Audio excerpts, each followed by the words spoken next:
Hey, everybody, what's going on? It's your boy Dirty Bird, episode number 14 here tonight. It's going to be a fun one, man. I'm ready. Are you guys ready? No. Oh, I mean, yeah, man. So much happened. Stay ready. So much Stay happened. ready. Stay ready. Things are going down. That's happening. Absolutely. Big, huge week of wrestling. Not really. We're going to act like it is, but we're going to cover it with the Marcus of enthusiasm that we can bring to you here today. So welcome, everybody. I am your heel host, Dirty Bird. We got a big show here for you today. Like I said, there we go. See, I'm already calling it big, so it's big. It's huge. Right. It's huge. That's because here at Sit Down Marks, we're going to put some stank on it. We'll put a little stank on him. We'll drop some elbows. With Primo down there below me, he's in danger zone tonight, man.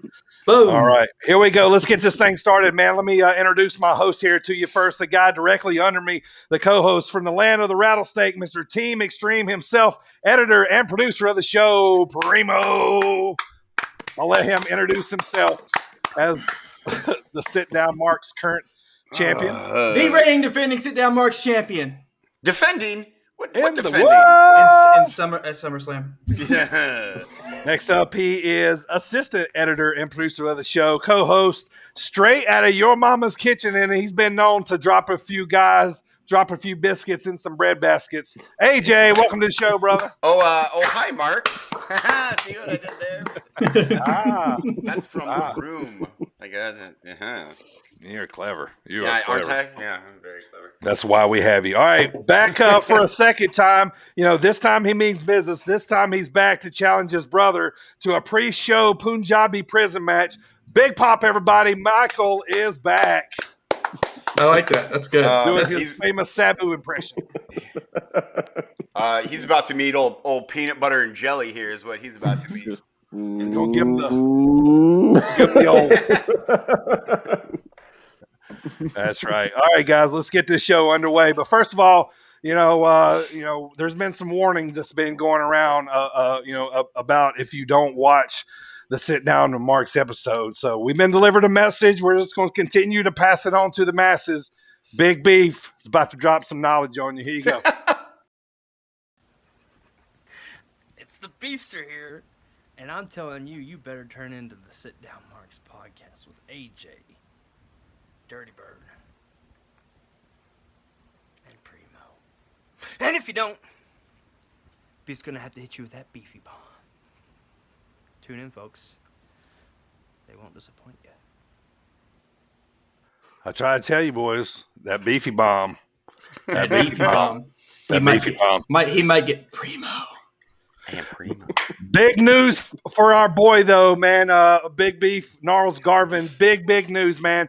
He has just announced to be in the Scenic City Invitational August 6th and 7th. They just announced his match last night. He gets to beat up AC Mack in the first round. Can't wait to see that, man. So happy to see Big Beef. Big Beef. Yeah. Big Beef.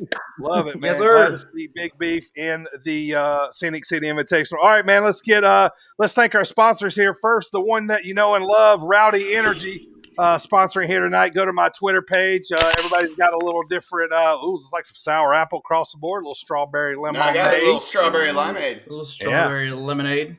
All right, good deal. Also, guys, we're bringing a new sponsor on board here. You see the logo right there on screen.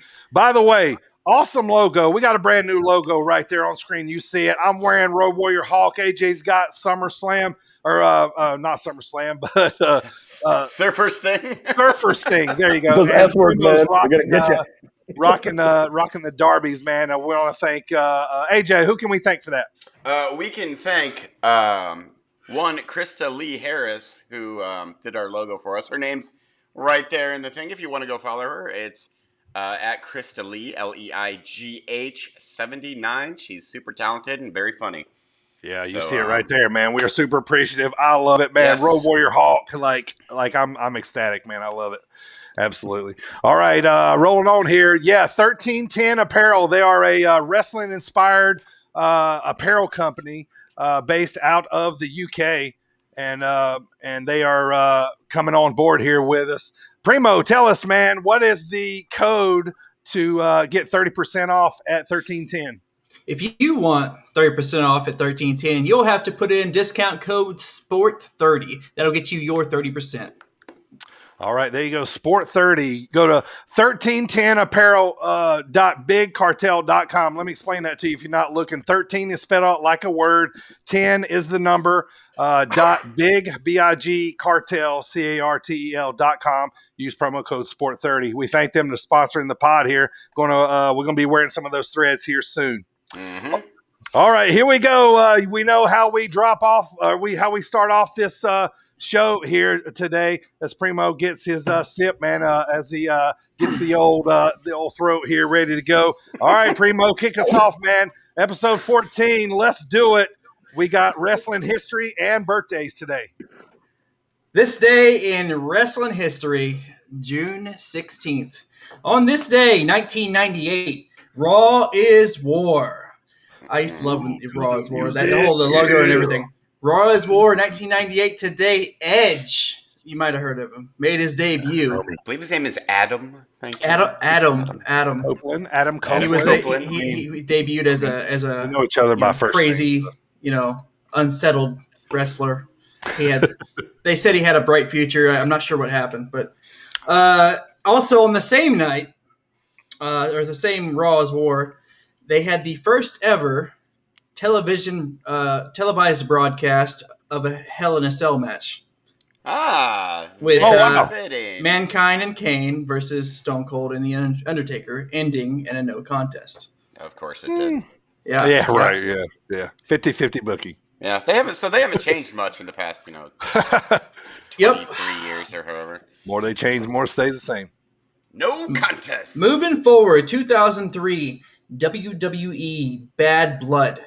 It was the first ever brand exclusive pay-per-view. So after they originally did the brand splits, this was the first Monday Night Raw exclusive pay-per-view. So WWE Bad Blood. The main event was Triple H versus Kevin Nash in a Hell in a Cell match.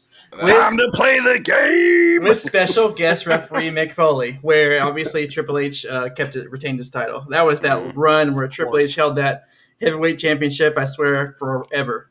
Yep. Yeah. Held it hostage forever. Game, and now you're playing. It's all about the game and game at what? Did you game it? Did you tell about the game? When did Lemmy forget the words and he just sang game over and over again? So one of the WrestleManias where he's it was one of his big entrances, yes. Yeah. It's when he did like the live one. So is it when Triple H gets on the stage with him and starts like dancing? Yeah. Lemmy. Let's move forward 10 years. WWE Payback 2013 at the All-State Arena. Woo! Mm-hmm. Yeah, I've heard of that place. This card included Curtis Axel winning the Intercontinental Championship, AJ Lee winning the Divas Championship, Dean Ambrose retaining the U.S. Championship, Alberto Del Rio getting the World Heavyweight Championship off of Dolph Ziggler, CM Punk defeating Chris Jericho after his first match from his loss to Undertaker at WrestleMania, and John Cena defeating Ryback in 3 stages of hell to retain the WWE title. I can't believe Ryback had a match with John Cena. With Big Match John. Get out of here. Man, it was they were pushing him hard when he first came out. The whole Feed Me More thing. And Yeah. Feed me more. Chain Chomp gonna Chain Chomp. He's a pretty funny Snapchat follow, by the way. He does some funny stuff on there. Oh, yeah. Wait, really? I follow his he's actually Twitter funny. and Instagram. Yeah. Wrestling birthdays, June 16th. Da-na-na-na-na. Say it's your birthday. 1994, we have Razor from the authors of Pain. What happened to them? Oh, man, yeah. What did happen with AOP? What did happen to them? They just like the last thing I remember was Drake Maverick was walking out with them, and then right. And then they never showed back up again. They both Akam and Razor. They both own used RV sales lots. Like I bet they both sell used RVs now. That's just the kind of vibe I'm telling you, that's what the authors of Pain was. Yes, authors of Pain are now selling RVs at basement prices. What would the name? Hang on. What would the name of the RV place be called if AOP owned it? Winnepango. I can't think of anything appropriate. That's it. Shut her down. That's it. Oh, perfect. Bingo. Perfect.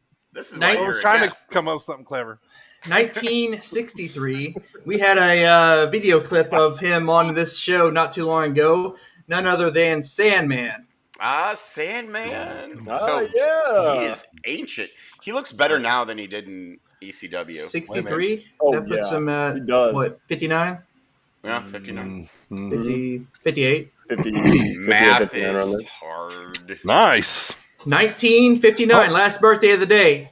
We talked about him recently too. The Ultimate Warrior. Uh-huh. When the powers collide and the forces come down and the earth starts to shake, then you will know that the power of the warrior is inside of you. How's that? Pretty good? Dirty, you've got like 5 impressions already. We're like 4 minutes into the show. That's Hey, And you've got I'm going for have like ratings a here, counter boys. going. Just tick them I'm off. going for ratings here. And How that about this is fly NWA shirt, though? How about that? this day in wrestling history. Boom!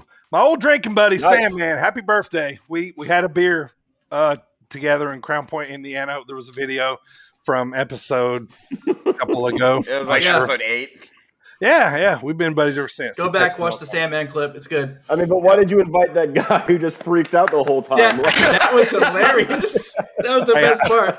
He was just I- happy to be there. Man, like the funny part about it was I can't remember, maybe we can look what episode it was. If you can go back and look, what cracks me up about that whole video is as the music starts to get faster, it's like dun, dun, dun. He starts faster. He's Yeah, like- faster with it. Yeah, That's what yeah. cracks me up You go every time, nuts. man. That dude is Mark. Yes, he is a smelly mark. God bless him. All right, so that will wrap it bless up, man. that Welcome Mark. to the show, everybody. Today we're going to talk about recaps of what happened in the previous week. We're going to talk about our top 3 favorite Money in the Bank pay-per-views all time. I don't think they're going to be a little different because, 3-4 of them kind of stand out amongst all of them, I think. So we'll see how that one shakes out. So. And then, we're going to recap the show or the week. We got a discussion to talk about. Michael is here to help us to kind of somewhat make this last week a little bit interesting. So, Yeah. but first Provide of all, us guys, with you some see it. puns. I'm going to try my best. First of all, you see it right there on the screen. I want to thank everyone listening on iHeartRadio, Spotify, Google Podcasts, Stitcher, TuneIn Radio, Apple Podcasts, and on Sportinarium.com online radio every Friday at 7:15, right after the Thomas Bryce Show. Man, I love Fridays. I love listening to us on Sportinarium.com. I do too. We're so happy to be there, man. I'm such a mark for our show. I know. I like mark out to ourselves. I'm like, it's a good wrestling show. Look at us go. Doing things. Awesome, man. Awesome. All right. Well, let's get this really sad week of wrestling underway here, but we'll try to make it as interesting as possible. Looks like I'm up first with Impact and the Indies. I'm going to cover those for you because AEW is still running on Friday nights as of right now because of NBA playoffs, so everything's a little backwards. So Impact is up first. So all right, guys. Impact. This is the go-home show for Against All Odds. Now, historically, Impact go-home shows are pretty lousy. Nothing really happens too much, and this one falls in line with all of those. So, quick little note. The big thing about the show was Tony Khan was going to be there, so he's there. They basically come to the conclusion that Sami Callihan is going to get the winner of Moose versus Omega at Slammiversary is where that match will be taken. But Moose and Omega were wrestling this past Saturday night at Against All Odds. So what they do in the meantime is Scott D'Amore says that Callihan needs to stay ready, so he's going to put him in a tag team match against the Good Brothers at Against All Odds, and he can have any partner that he chooses. Enter Tommy Dreamer. No. Tommy Dreamer becomes I can't feel my feet. Sammy's partner. in comes Sammy's partner, so they're going to be partners. Next, kind of storyline that's going on was Havoc and Rosemary. They're slowly adding Havoc to Decay. So it looks like this is a slow build to Decay. We had another Macklin promo. This one was a little more of was just to recap. Macklin used to be in the Forgotten Sons in WWE with Jackson Riker and can't remember the other guy's name. Anyway, so he is on Impact now, and this promo was a little more of a soldier gimmick. I mean, it's not a gimmick for him; he's a real soldier. But like that's what he was portraying, like never leaving a brother behind. Protecting at all costs, that kind of deal. So it was a very kind of it was a good promo. I thought he really worked it over pretty well and got the message across. So he hasn't even touched the ring yet. So and then right before the main event, Joe Doring and Eddie Edwards battle. This is the warm up match between Doring and Kojima. So Kojima comes up, they run Violent by Design out of the ring, and that is the gist basically of the show.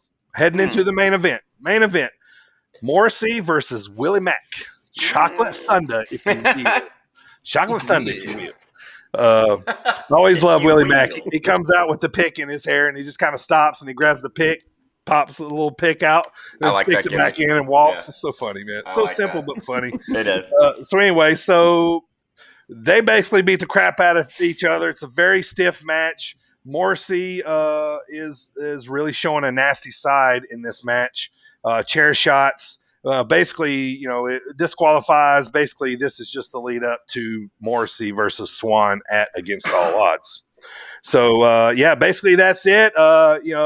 Swan hits Morrissey with a big chair shot across the back. It kind of made me go.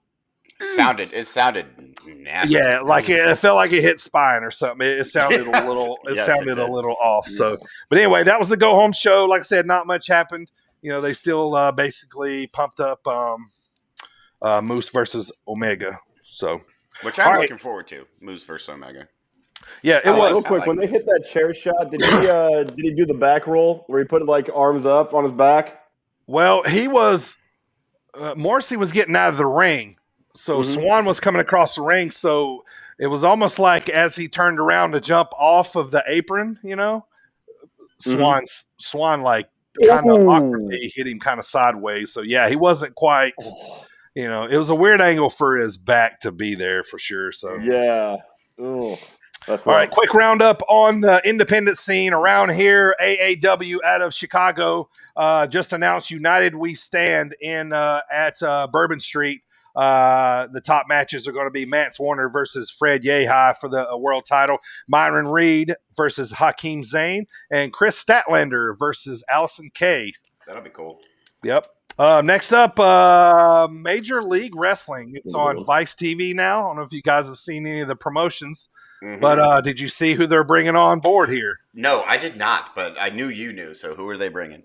Caesar Duran. Does that ring a bell, anybody? No. Lucha Underground Caesar. Remember Caesar? The guy? Oh my God. Yeah, remember the kind of sinister dude that owned, he was like the overlord? Yeah, he had the office. Exactly. People go there to talk to him. That's who they're bringing in. So awesome. That should be a little interesting. Jacob Fatu is still their champion. He's been their champion for quite a while. So they got that going on. Caesar Duran is coming in July 10th. So they're already starting to pump that up. Cool. Nice. Black Label Pros getting started back up. Their first show is going to be September 3rd and 4th. Actually in Elgin is where they're going to run. Really? Over at Hoffman Estates where they had the big AEW pay-per-view when they kicked it off. All Out. Yeah, the All Out. What it was? Yeah, same place. So they're going to run a show there in conjunction with a couple other promotions. Next up, St. Louis Anarchy, July 9th, Circus Maximus. Main event, Gary J versus Jeremy Wyatt. Jeremy Wyatt's been the champion for long time now, and he's awesome, man. He comes to the ring He comes to what's the song? The Dio song, "Rainbow in the Dark." Uh-huh. Yeah. So I always get pumped up when he comes, and plus he wears like a big like boa type gown, and he's a good champion. Gary J, he's the heart and soul of St. Louis Anarchy. He wrestled Warhorse like 50 times last year. Every one of them was great. Wrapping up though, Iron Spirit Pro. I said last time, starting back up, Bloomington, Illinois, July the 30th. PWX out of Charlotte, North Carolina, June the 19th. Heroes and Villains. Guess who is going to be the special guest at PWX June 19th, Primo? Who's that? Your boys, Fin Juice, coming to really? Charlotte, North Carolina. Yes, How about sir. that? That's cool. Yeah, man. They're going to be on the card there down in, I think it's actually in Rock Hill, South Carolina, not in Charlotte, but that's their next pay-per-view. And then you heard me talk about it earlier, August 6th and 7th, our boy Big Beef is now in the Scenic City Invitational, which is in Red Bank, Tennessee, just right outside of Chattanooga. We are sponsoring a match, defending champion 2019, Daniel Makabe. I'm going to do my best to get him on the pod before the tournament so we can talk to him about what's coming up. He's basically the defending champion. They didn't have the tournament last year because of COVID during the summer. So coming back 2019, he's coming back to defend his title. Nobody's ever won it twice in a row, but Daniel is a technical wizard master. He does a lot of different cool stuff. He loves Daniel Bryan is like one of his big inspirations. So looking forward to that. All right, enough of me talking for now. That is Impact and the kind of roundup on the indies. So next up on the docket, that was Thursday, last Friday, Primo SmackDown. Let's do it. SmackDown last Friday. The show opens up with a replay of the previous week's brutality by Roman Reigns on the Mysterios. It comes back, pans out. He has him and Jay and Heyman sitting backstage in their room. He tells Jay that they owe him, and he starts to talk a little more. And right away, before he can get any more words out, Usos' music hits. Jimmy is head to the ring. Jimmy gets to the ring, says last week was supposed to be a celebration, but they got robbed. He said first by the ref and then by Roman sticking his nose in the Usos' business. Whoops. Yeah. He says that he sees, he thinks that Roman is trying to tear Jay away from him and that he got them DQ'd on purpose because he's jealous. Oos. So he says tonight he promises to do something that he won't regret, which I actually don't know what he did. I watched the entire show. I'm not sure what he did, but right. Yeah. I couldn't figure it out either. I was going to ask if anyone else could figure that out too. Right. Yeah. I was kind of looking forward to it, and I was like, he stormed off at one point. Yeah, Maybe he doesn't regret storming off. Right. So backstage, you catch Jimmy and Jay backstage, and he catches Jimmy and tells him, "Hey man, you froze last week when I told you to come on." But Jimmy explains right now he's kind of stuck in the middle, and that's just how he just doesn't know what to do. Then he tells Jay, if Roman wants to see me, he can come meet me in our locker room. Mm-hmm. So Jay tells Roman that, and then Roman finally goes to the Usos' locker room whenever he's ready, and they start bickering, Roman and Jimmy, and right in the middle of that, looks like Jay reaches a boiling point, says enough, tells them both that he's tired of it, and just storms out. Mm-hmm. Roman basically immediately flips the script there, and actually, like, you start to side with Roman, and when he starts giving this speech to Jimmy, because he's basically telling me, he's like, we're in this together. When you see what you're doing to your brother, you're making him conflicted, all this stuff. Right, this could be all of us. This could be the family, but look what you're doing. You're trying to separate us, Right. Which looks like, obviously Roman is just manipulating. So, as Roman does. Right. Such good heel work. He's such a good heel. I mean, there's a reason why I let him wear my shirt. So, right. He's heel Roman's the best Roman. Exactly. Heel Roman needs to be there forever. Well, besides tracksuit Roman, TSR is where it's TSR. There wasn't any TSR this week. There wasn't. I do like how Jey Uso was like a wounded puppy for most of the episode, which was funny to me. I know he's just like, like shoulder slumped, Jey head Uso. down, his greasy hair hanging, all the stuff. So,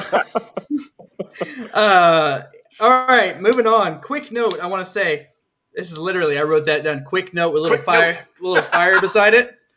Nice. That fire is just Carmella's entrance. It always looks like she's not facing the way she's really facing. Yeah, when it's like reversed. The curtain drops. I'm gonna have to disagree with you guys. I hate Carmella. I hate Carmella. It will come up later in the pod. I hate Carmella. I mean, I'm strictly talking the entrance. Yeah. Everything the character is so grating. I can't deal with anything she does. I did like FABOLOUS. Like, I'm sure she's a lovely person in real life, but I hate that character. Like, oh my god! Like, no way she put over James Ellsworth. Right. Who would have thought out of the three between her, Enzo, and Cass that she'd be the only one left standing? Right. She'd be the one sticking around. As hot as they were, and like, Soft was big, and Enzo he was already on a borrowed time frame. Like, that dude was. He's like a ticking time bomb. Skywalker smack talker. He wasn't even that good on the mic. Like, I still love when he hijacked Survivor Series, man. He was in the front row, like hiding, like behind, like. Yeah, then he popped up and was like, I know, and he popped up at the wrong time, man. They were doing like the Snickers ads and stuff, like like you can see it in the background. And his hair always killed me with like the leopard. Yeah. All right, moving on. So we have Bailey, and I wouldn't normally put this in here, but there was significant. So we have Bailey hosting Ding Dong Hello with guest. By the way, I want to say, we got Johnny Drip Trip on Raw. Well, on SmackDown, we got the Drip God, Seth Rollins. That's what did he call himself that? What's that? Did he call himself that? Michael Cole and Pat McAfee called him. Yeah. Called Rollins the Drip God? The Drip God. And they already got Johnny Drip over on Raw. Because, Rollins has all the drippiest suits out there, so. He does have very drippy suits. That is true. So anyway. Wait a minute, boys. Define drippy. Because it's like a swag for all the old folks. It's like, I guess it's like swag because this is for people younger than me. I don't say this. See, I thought it meant like literally drippy, like he has like paint drips on his. No, I think it's like. Am I aging myself? I think it's like $5 suits. We're about to sound really dumb to young kids right now, so I'm going to move on from this. Okay, Anyway. So, because his hair is wet, so it drips. He just needs a good towel. It's like a swaggy outfit. What's swaggy? Johnny Dandruff. So he's got like a soggy outfit. Soggy outfit.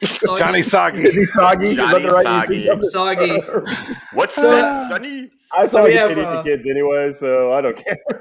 So we have Bailey hosting Ding Dong Hello with the Drip God Seth Rollins, and basically it's like they just like make fun of her laughing at Bianca Belair, and they just laugh together for a while. And what he did to Seth Rollins, and then they get a doorbell. With the door that's right there. Right. And guess who we get? The return of Cesaro! Marked out. So, marked out. For you. Yeah. Did they really not notice Cesaro get in the ring? Like, it's in all ring shakes? No. Yeah, and like, because he had to come from some angle. They were too busy cackling and admiring his soggy suits. Yeah, they were looking. They were looking at everything going on outside of the ring. They weren't paying attention to what was going on behind. Their eyes were closed. They were laughing. Right. Like, you guys remember when Owen Hart got just ambushed from the front? From the front. You remember that? Yeah. Kind of the same That's situation. Exactly what it reminds me. How do you get ambushed from the front? That's not Cesaro, this like 6 foot, like 7 dude in a suit, is like blending in. Yeah, right. He's just standing there like James Bond on the other side of the door. Just waiting for a doorbell cue. He proceeds to destroy the set and beat Seth Rollins up. So loved it. He took his pants. Oh no, literally, yeah, I said that. Yeah, he beat Seth Rollins out of his pants. He stole his drip pants. Sure did. His soggy pants, like his poor soggy pants. I did say on my notes though, it's not so much a point in this, but I'm a big fan of Bayley absolutely running down Michael Cole. Yeah. Michael Cole. That's the only thing I'm a fan of Bayley right now. Though. Yep. Everything else is awful. I mean, we should be getting a pretty good Cesaro-Rollins feud out of this because those two are going to be just amazing together in the feud. So, I'm really looking forward to that. They have been, and I think they're so good. It's great. I could watch those two wrestle all the time. Cesaro is like the guy that I could picture in best of 7 matches. Yep. Sure. Yeah. They're doing new stuff in every single one of them. Right. Him and Sheamus did it. Yeah, him and Sheamus. Before they became the bar. Yeah. We don't just set the bar. We are the bar. Because that's where he almost like killed himself and just got up like it was nothing. When he like did that bad when he jacked his suicide. teeth Yeah, and he just when he hit the post. Oh yeah, it's like when the teeth thing. Man, his teeth didn't fall out; they went into his face. And he looked. He did a hard camera, like, hi, man. Like, he's so good. Why he's the best, right there. He's absolutely shredded, so pound per pound, the strongest man. They say. They do say. I'd believe it. Yeah, I mean when he does them superplexes off, and then he does them super slow. Yeah, it's amazing. Oh my god, yeah. Yeah, that takes power. So, final bullet point of SmackDown. Let's get this over with. Rey Mysterio says Dominic is hurt. He says he is coming for Roman. I'm so mad at AJ. You got this right. He did get it right. AJ the Booker. No, AJ the Booker. He says he's going to call Roman out at the end of the night in the ring. So fast forward. Rey comes out to the ring, booyaka booyaka. He calls Roman out right away. And Roman answers the call. Rey says, "You need to acknowledge my challenge." And then he says, "I acknowledge that I put my hands on your son and that he's willing to fight inside Hell in a Cell." That's poor wording, by the way. Yeah. Poor wording. The next and time then he you tells don't Roman, want to tell another man you put your hands on his son. That's not something you want to makes him sound like a diddler. Right. And before Roman can say much else, Rey proceeds to go to Home Run Derby with a kendo stick on Roman. And then right as Roman starts to get the upper hand, out comes Dominic, who's not really hurt, with his own kendo stick. Swerve. No, but then swerve. Roman power bombs Dominic out of the ring, which kills him. They killed him. Had to, yeah, right. I feel like every week they're like, "Welcome to the pros, kid," and see what they can do to him. Yeah, I know. Yeah, see how much they can. During this whole match, I'm going. AJ was right. I hated it. AJ was right. No, I hated it so much. All right, and that's how Raw went off the air with that whole situation. I did put one last note here, short, little, small sentence. Wait for it. All right. Shinsuke stole the crown again. Yep. I told you the last time I was on this pod that you just get ready for that crown feud to last for a month and a half. Right. Yeah. Rick, Why are we, Boogs. Michael? Why are we guessing just the worst possible things that we? Because we expect can the y'all worst flip out it? of Yeah, do everything. something good. CM Punk returns. I'm calling it right now. Right. All right. So That is my prediction. That would be that's SmackDown, right, terrible. Primo? That was SmackDown. That was it. All right. Yeah. All right, so that was Thursday last week. Dynamite usually on Wednesday. Now it's on Friday for the time being until playoffs are over. So, AJ, if you will, sir. If you will. AJ, AEW Dynamite. By the way, AJ, he's got a new Twitter handle. It's Yet the AJ. AJ. Yet YET underscore AJ. So Yet AJ. that one won. Straight out of your mom's kitchen. Straight out of your mama's kitchen. I do want to thank my buddy, very good friend, Michael's very good friend. His name is Elliot. He is the man. He is also a smelly mark. He chose Yet AJ. Nice. And it made me laugh so the much. Big E himself. It was only because AJ Agogo was already taken. So AJ, that's the reason why I ended AJ up with this was one. taken. I didn't try AJ Brony. That was next on the list. AJ. Yeah. Brony. How can we play off of AJ? What ways? Endless I mean, options. the other one I said was not CM Punk's AJ. Yeah, not CM Punk. Right. Yeah, that's good. Oh, nice. Which is also hilarious. All right. AEW Dynamite last Friday. AEW Dynamite, Friday, June 11th. So they're going to be on Friday until the 30th, I believe. Oh, they are. Oh, that long. Okay. So this show was kind of a non-show a little bit, but so it was fine. So main things that took place. Run in. AEW, just run more in. run-ins and then some more run-ins. Yes. A couple of them were effective, but so first up is Christian Cage versus Angelico.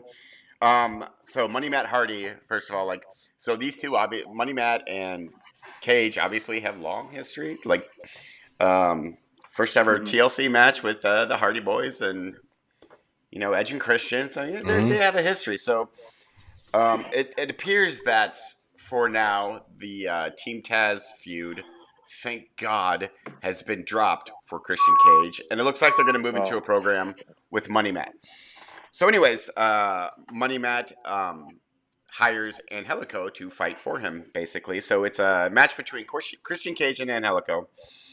And so it was a great match. Angelico, I hope he gets pushed more because he's pretty fantastic. Yeah, he's usually tagging with Jack Evans. Yeah, which speaking of Lucha Underground, both those guys were Lucha Underground guys. That's where I first saw him. Yeah, there was a great moment in the match where Christian Cage he hisses at Jack. Jack Evans was running up to get involved, and Cage was and Jack Evans scampered off.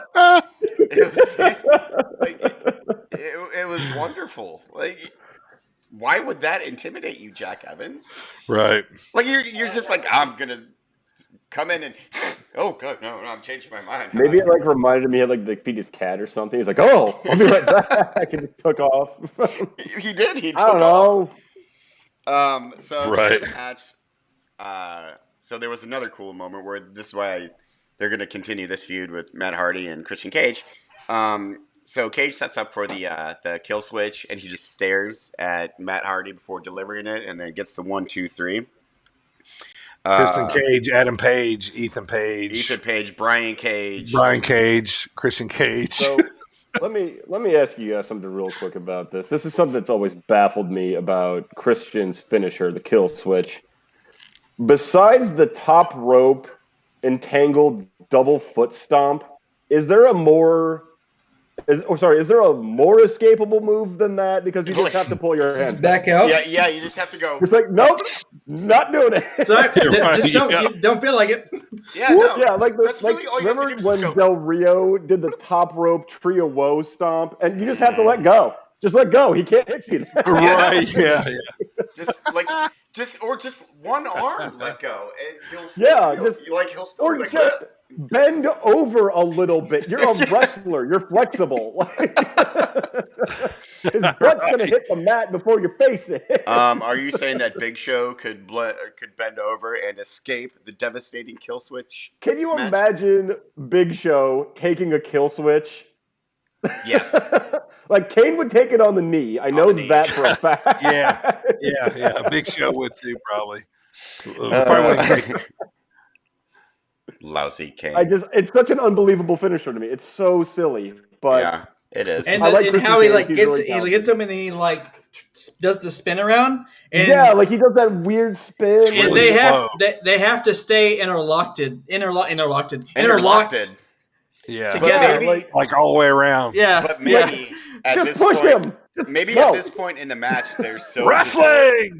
They're so disoriented, and so they're in like their finishing move animation. So like, I don't know if I like can do in that Mortal sober. Kombat. Yes, so Cage can manipulate them however he wants to hit the kill switch. If you're so out of it that you can be manipulated into that, why doesn't he just push him over and pin him? Where's the flair? Where's the showmanship in that? That doesn't. Or I don't know, DDT. What did he used to do? Who? Cage? Christian? What do you mean? What he used to Way do? before he did the Unprettier. What did he used to do? Oh, he used to come to the ring with yeah, the Gangrel. Unprettier's a way better name for it. Yeah. See, I like the Unprettier reminds me too much of Dolph Ziggler for some reason. He does thought the famouser. yeah, it was the famouser. Yeah. The famouser. Yeah. I don't know why I always got those two mixed up. That's Dolph does the famouser. Speaking Yes, of it it, is. Jay, I want to acknowledge your Mr. Perfect shirt. If you could show that to Oh, the what master. would you tell? Beautiful. Nice. Wait, It's beautiful. wait. There it is. Yeah. Now you're Mr. Perfect. All right, wait, hold on. Am I though? Let's see. Let's see. No. Oh, let's try close. to get it on the Didn't thing. land. This is why I could never have the gimmick. Couldn't do it. Can't Couldn't throw throw a towels. football to yourself. 100 yards. Remember those big nets? Those big nets? Man? Yeah, I can. Oh my God. I cannot throw passes to myself. He'd throw a pass from the end zone and show him catching it in the other end zone. he was hitting like free throws without looking. And, He was playing pool. Yeah, he Man, saved I think he saved the cat out of a tree or something. Like I love those vignettes. It's so good. oh, so Man, classic, man. I Missed miss those. Mr. Perfect, man. Like, Yeah. it was so good. God, man. Golly. How was he never world champ, man? I don't think he ever wanted to be. Well, he didn't need it. I mean, he's great. You know, he's one of the guys I put in there with synopsis of IC title. You know, Yeah. very. You know, That is his belt, basically, the IC title. right. Like, not you, honky tonk man. You're terrible. Get out of here. Yep. I'm just All a right, well- honky tonk man. That's a honky tonk, man. I'm cocky. I'm cool. I'm bad. I'm bad. I Oh, despise the ho. honky tonk man. Yeah. Guess what, fellas? We've gone off the rails during the We have. during the AEW ended up going It's to every perfect. time. We need a kill switch on this conversation, is what you're saying? Hey! Hang on a second. Let me grab the conversation and just run around. Yeah, hang on. Let's get ready. Gotta wait for us to get ready first. Yeah. Right. Let us get to our finish. Are you guys woozy for the kill switch? We've been sufficiently woozied. Woozy. All right, is woozy not us a back word. to Dynamite. Okay, back to Dynamite. So after this match happens, Matt Hardy comes in for the beatdown, and your boy Jungle Boy comes in and makes the save. Yeah. Yeah, Yeah. they're putting him into just all kinds of. How many angles is he in now? I know. But they're He's making about to be in the third one. yeah, they're making it a point to talk about how he can't talk on the mic now. Y'all He is that? bad. He was very Yeah. bad on the mic, but he had Oh, a yeah. great reaction where he just starts beating people. Like Kenny behind said to him, like, what are you going to do? You're going to talk the masses into watching your match against me? No, he was like- we all know that's not going to happen. Oh, I love the Botchamania quote later on because he did it with Omega later on, like, and he was like, "You talk too much," and just starts beating him. I was like, "That's a Right. nice little." That's what you need to do. Yep. Then it just starts beating everyone. He's a split image look of his dad, man. I just Yeah, see he his is. Dad, Like, God, on looking right in his face. I'm like, wow, Luke Perry, Dylan, 90210. Yep. And I'm old. Mhm. I know. Buffy the Vampire Slayer. Yep. The movie Buffy the Vampire. Everybody movie. knows who Luke The Perry is. movie. Yeah, but does everybody know who Dylan is of 90210? Dylan. Which was I've played seen by 90210. Luke Perry. What I was know his they last graduated. Yeah, I don't. I can't remember that much. Dylan We're going McKay. off the rails again. Talking about 90210 Dynamite, AJ. So the thing about Dynamite is that Losing. Luke Perry had sideburns in 90210, and his last name was McKay. Dylan McKay. I don't know. I never watched that show. I don't know why I know that. So up next, He totally watched it. He loves it. Moving on. Coming soon, 90210 podcast featuring AJ and Dirty Bird. like I moved the camera over to avoid all my 90210 posters that are hanging on my wall right now. Just kidding. That's Michael Keaton. Yeah. Anyways, now I'm all messed up. Okay, so bullet point number 2. Jungle Boy is where we're Jungle Boy. at. So up next, well, not up next. There's some stuff in between that, not worth mentioning. Young Bucks and Brandon Cutler versus Penta, Pac, and Eddie Kingston. Which I love how the Bucks treat Brandon Cutler. They treat him like garbage. Like I don't know if you guys are like they're the best heels. Like I don't know if you guys follow the Bucks on Twitter, but all they do is like. Of course we do. All they do is like destroy Brandon Cutler, and then they're like, "Go do our bidding, you jerks." It's so funny. I love how they treat him. And they always like every week they're like new bio, new profile pic. Yeah. I love their gimmick right now, Nick. The way he walks through the ring, I'm like, I want to like knock this kid out. Like I know.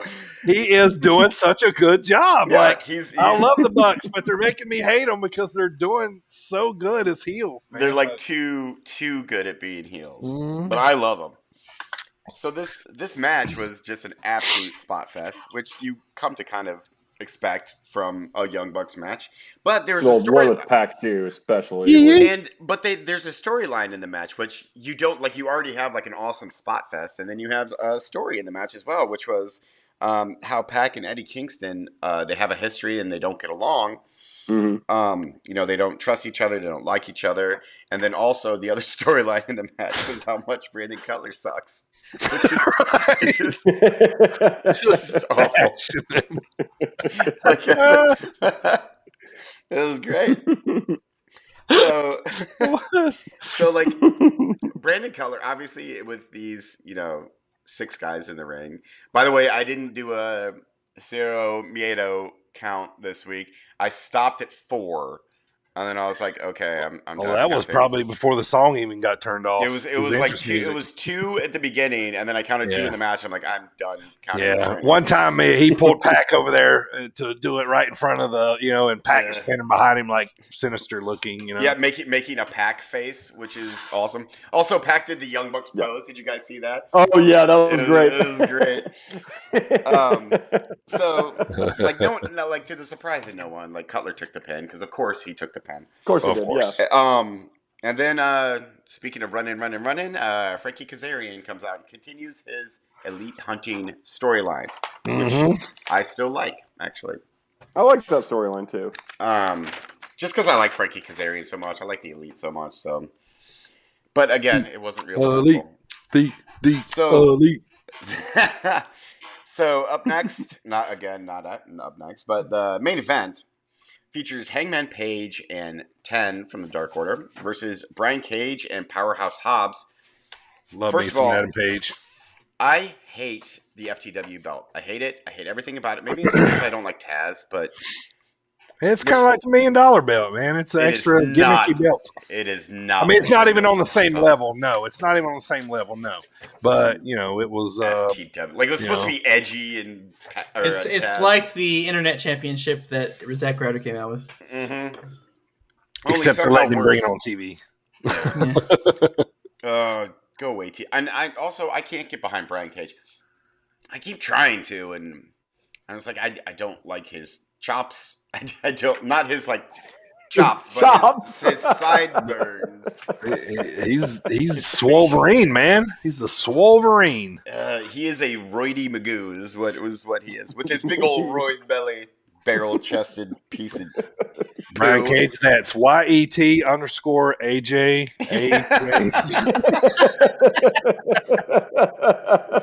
Bring You your can catch him roid at belly Yet here. AJ. Y'all know who his wife is, right? She used to be the Lucha Underground ring announcer. Wait, did she really? I did not know that. Yeah, they have a baby together. Little girl, I believe. Does the little girl have a roid belly? Don't Moving on. Okay, so this match. So I couldn't come up with anything that Taz looked like because he just had surgery, so he wasn't on the show, which is fine. I'm really starting to get behind the Dark Order. Yes, me too. Yeah. Every match they pay tribute to Brody. Yeah, I almost called him Luke Harper. I'm like, no, that's his WWE name. Get out of here. Right. But I mean so it's clear that Team Taz is coming to some kind of end. At least Brian Cage they're going to turn him face because Ricky Starks comes out and he's supposed to be hurt and he like smashes Brian Cage and then he just takes off, which is fine. So Brian Cage, I guess, goes as well, and then Page and 10 get the win. Like they get the buckshot lariat and 1, 2, 3 celebrate to end the show. The rest, I get really, really fast. There's a fake documentary with Omega, which is good. Pinnacle promo, meh. Inner Circle beats up a limo, which I laughed at the entire time. They beat up a limo. With Jericho whacking away at that door. Like, hit some windows and knock some lights out and stuff, like, man. do something. Like, don't just dent it. Well, then Jake Hagar comes in with a forklift. It's like, don't worry, boys. I know how to beat up a limo. All right. So Darby Allin chooses his tag team partner against Ethan Page and Scorpio Sky, and it will be himself. Sure. Okay. Go for it. Sure, man. Brock Anderson. Can't wait for Brock Anderson, son of Arn. Yeah, so I was waiting for you to talk about this. Why does man. he look like? I mean, he's Arn Anderson's son, but literally it looks like Arn Anderson, like in 1988. Like middle school Arn. Yeah, yes. Like he's already losing hair. Like the khaki shorts and the tucked-in polo shirt, and the boat shoes, and he's got the glasses too. He's got the Arn glasses. Oh, I love it so much. But like he looked just like what I thought Arn Anderson's kid would look like if I ever seen it. Exactly. But you could tell he was so happy to have Brock there, man. That was cool. Oh yeah, he was glowing. Arn was so happy, man. He was, I wanted to talk about this more in my bullet points, but I'm like, I'm going to save it because they're going to do something with this because there's going to be a tag match with, or they were talking about a strap match with, Brock Anderson and Cody Rhodes and QT Marshall. It's going to be great. Yep, Arn's going to get handcuffed to the ring, and they're going to strap the crap out of Brock and initiate him, and Arn's going to watch, and then they're going to beat up Arn later, and Which I don't know if you guys caught this, but it was a little nod to the Four Horsemen when Kevin Sullivan and Arn Anderson, when Arn Anderson led the Four Horsemen, and Brian Pillman was acting like a little non-gentleman. It's hard not to cuss sometimes. Yes, well said. And Kevin Sullivan takes off his belt and starts whipping Brian Pillman. Yes. And they kind of because QT Marshall took off his belt in this promo and was going to start whipping Brock Anderson. I'm like, that is AEW is the best at tiny little callbacks like that. They have enough nostalgia back there. Yeah, Arn and Tully, and that and they're being, I'm not backstage, so I don't know, but it just by watching it looks like they're being free, or they're being allowed to use these angles and be creative. So that's where their mind goes, and you're really seeing it come forward. You know what I'm saying? And I love it. I do too, and I love just how it kind of rewards long-time wrestling nerds like us, so we can pick up on, because that everyone there giant wrestling nerds, like Tony Khan, giant wrestling nerd. Sure. So it rewards long-time wrestling fans, which That is one thing that AEW does better than anyone, any promotion, any company ever. Is like the little nods to the past. Like I like that a lot because they're never like super overt about it. Like they're always just like, here's little things that you might pick up, you might not. I just want little nuances. Little nuances always help storylines. Yep. Until Darby Allin comes out and he's like, turn the plane into a nosedive. Right. Scorpio Sky. That's 2 weeks in a row we've heard that. Yeah, nuances real quick. I'm going to say this, and AJ, back to Dynamite. But I always remember when Hogan and Macho, when the whole idea, got put in Macho's head, was when he turned around and seen Hogan helping Elizabeth for the first time. Yep. Right? Yeah, and the flow of, is Hogan like trying to take my lady, but Hogan's really just trying to help.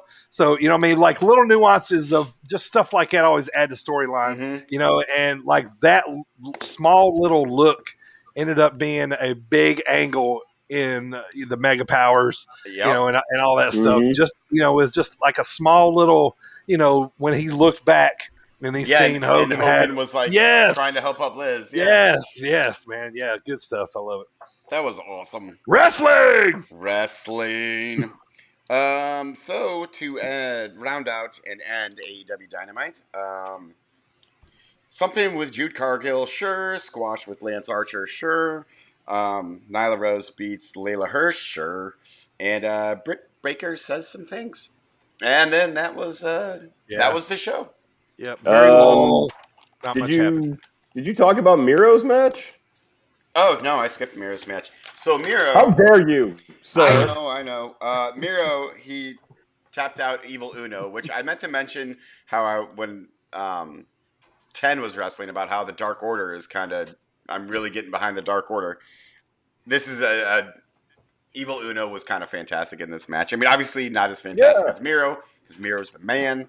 Is Evil Uno or 10? Are they anybody that we know? Are they any wrestlers that we know? No. Every week I kind of try to rack my brain of maybe indie wrestlers or So yeah, 10 was someone that I recognized when he first debuted, but now I can't remember who it was. So I'm going to go with a big fat no.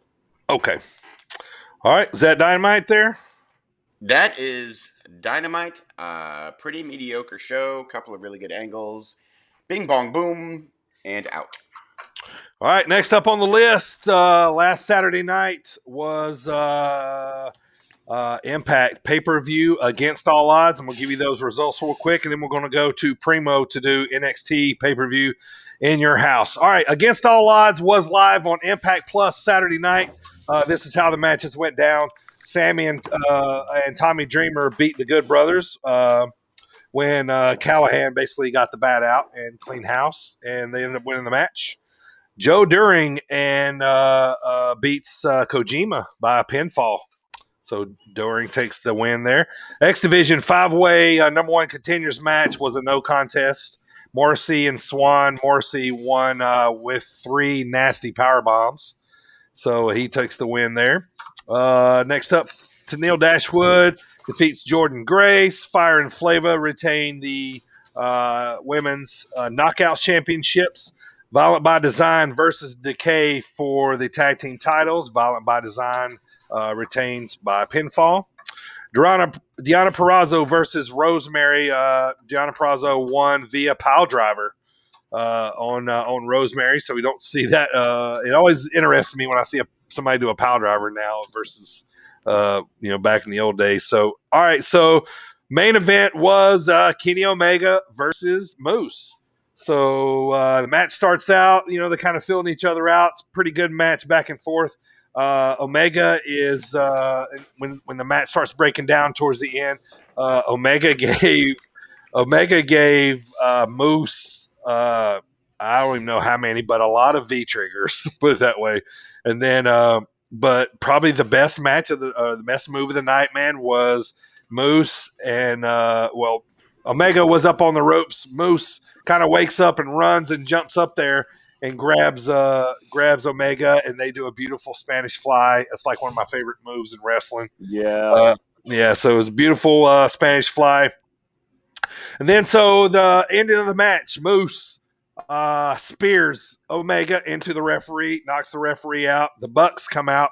Super kick party all over the place. Everybody's eating them.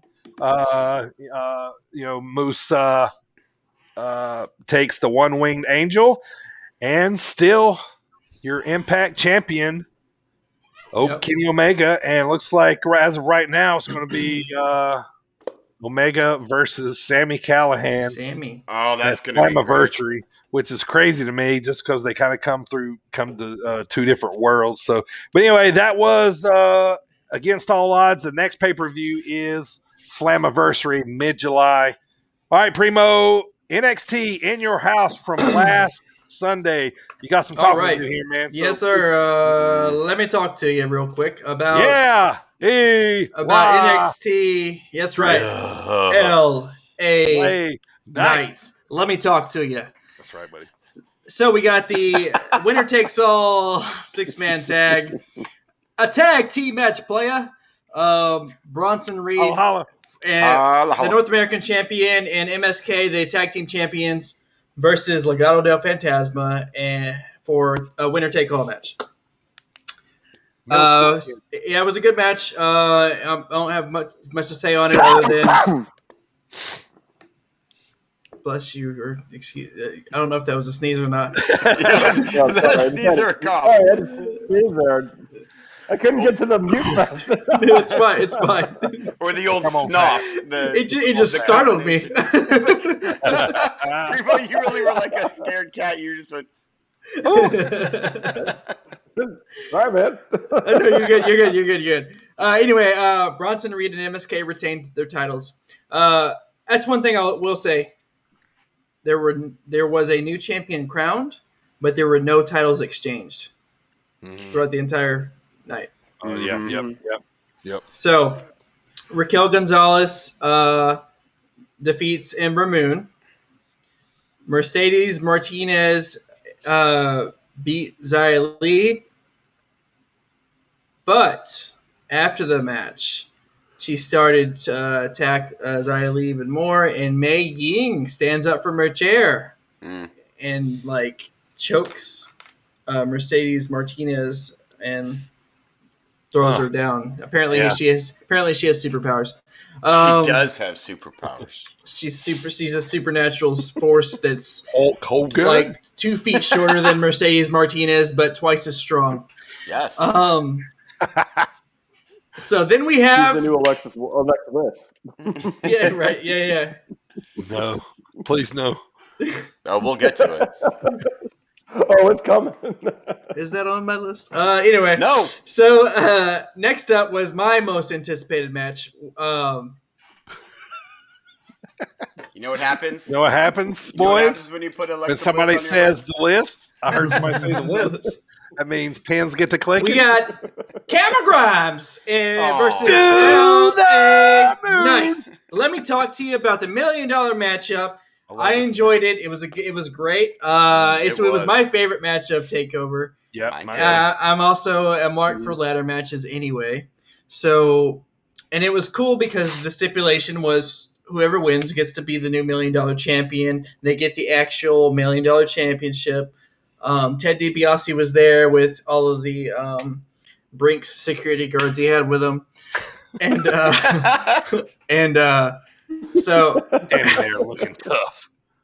So anyway, long story short, after a hard fought battle and the final spot of LA Knight pushing the ladder over and Cameron Grimes trust falling onto the ladder that was laid down like a bed behind him. Woof. Those always scare me, but those blind falls, like. So LA Knight wins, which I'm cool with. I actually thought Cameron Grimes was going to win. That's who I called to win it, but I was happy either way. I like both of them. So yeah. See, I don't like LA Knight, but I was okay with him winning because now it just gets to be more fun with Cameron Grimes and LA Knight.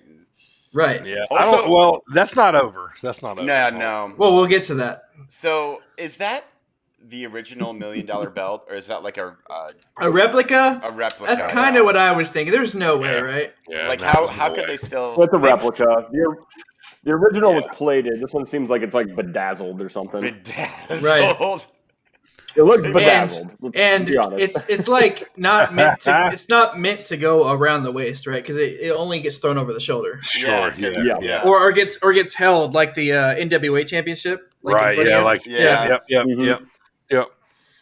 Okay. Main event: Karrion Kross versus Kyle O'Reilly. Let me tell you this real quick, Adam- Primo. You've been asking me. You've been talking about Eli or LA being on those commercials, right? Yeah. Yeah. I just finally seen one the other day. I was like, oh, that's what Primo and been he has a talking headband about. on. Yeah. Yes. I don't know. Maybe I just don't pay attention because I've seen Flair. Yeah. On He's on the same ones. Yeah. Like a Car Shield commercial or something. Right. Yeah. Yeah. So I want to acknowledge you, sir.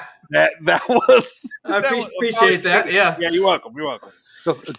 The last couple of weeks, I've been like, how am I missing this? I don't see it. Yeah, I was seeing those. I think I started seeing those when right before he first came to NXT. Yeah.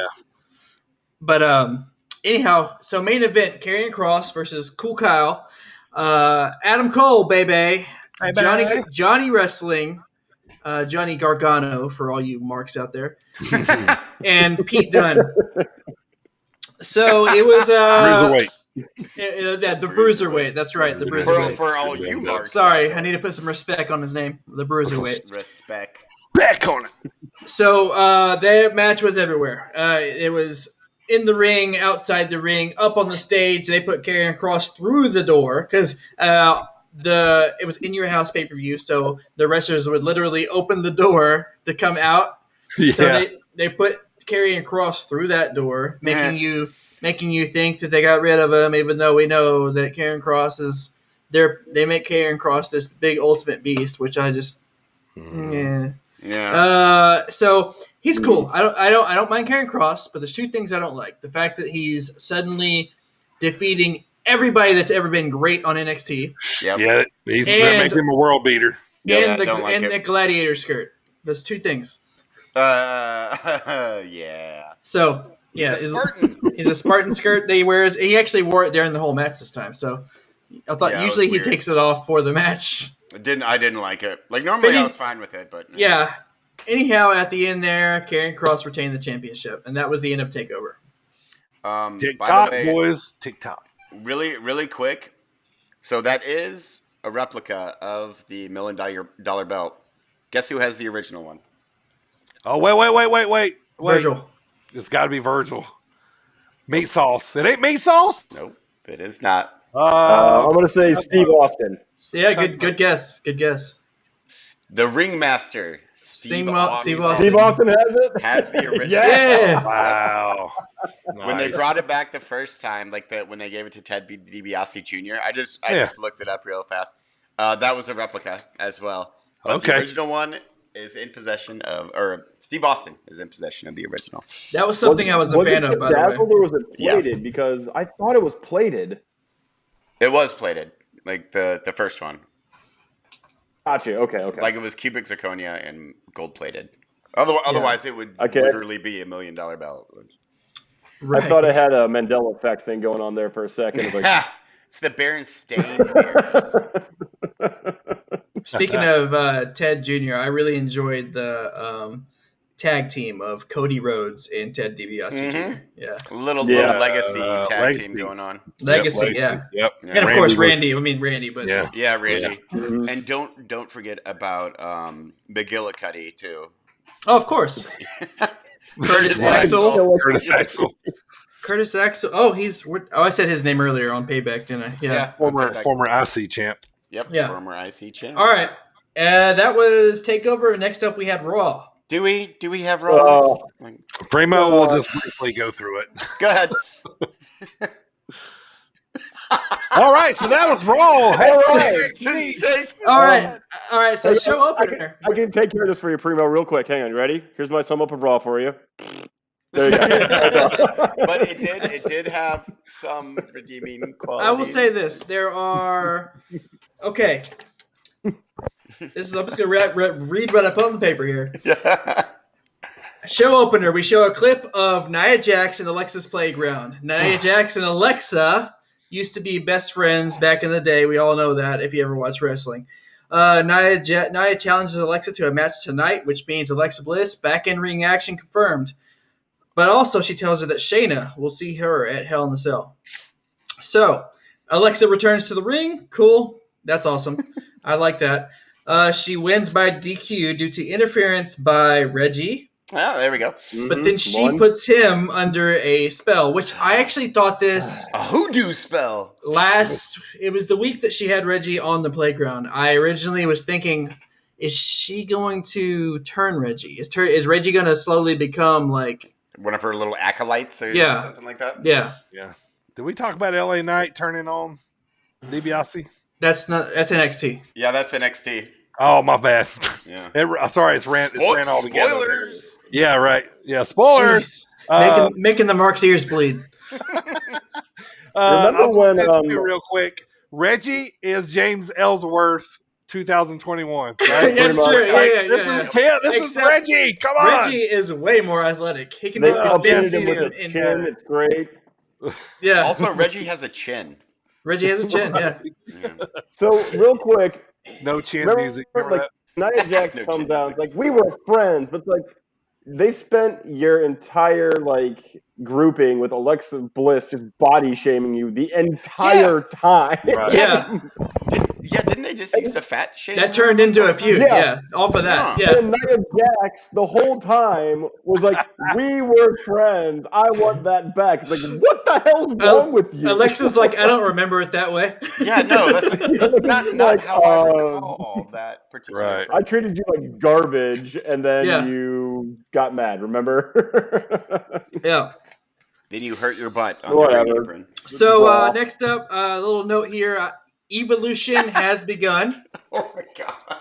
Evolution began. She came out, and it looked like she was coming out for a match, but out comes, which it's so silly that the announcers try to act like they don't know who Piper is because she's in NXT UK. Okay, right. Yeah.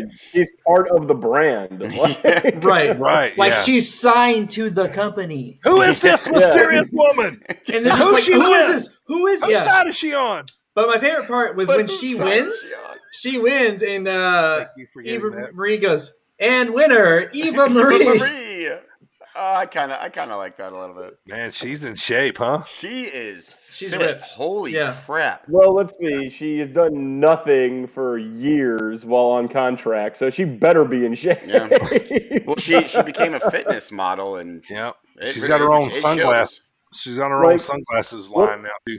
What are they going to do with her? Like every week. Can you picture any storyline that's going to be worth a crap with Eva Marie? No, she's got somebody to take care of all her. She's got some a bodyguard type person. You know, nobody's going to touch Eva for a while. Probably it's going to be very Ted DiBiase and Virgil since we. She needs an angle like back in the day we had.